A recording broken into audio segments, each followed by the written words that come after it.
days and nights, ships of all kinds have plied to and fro across the channel under the fierce onslaught of the enemy's bombers, utterly regardless of the perils, to bring out as many as possible of the trapped BEF.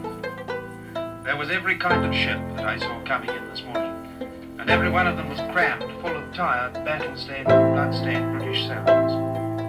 Soon after dawn this morning, I watched two warships steaming in, one listing heavily to port under the enormous load of men she carried on her decks.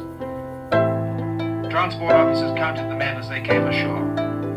No question of units, no question of regiments, no question even of nationality, for there were French and Belgian soldiers who had fought side by side with the British in the Battle of Flanders.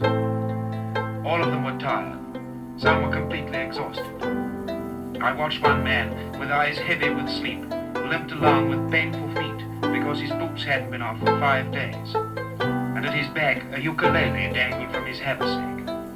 But he still had enough kick in him to ask the sergeant for a seat facing the engine when he got to the train. Another man told me how he'd been on the beach at Dunkirk for 3 days with hundreds of his comrades waiting for a boat. Embarkation was often difficult because the fare had been bombed and the ships could not get close enough in. So they joined the ships in boats and paddled in the water some of the way.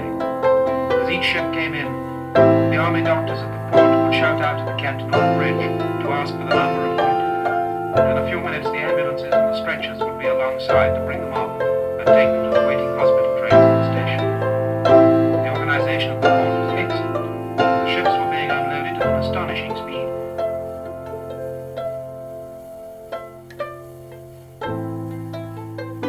On the station, I watched the men climbing into the long waiting trains.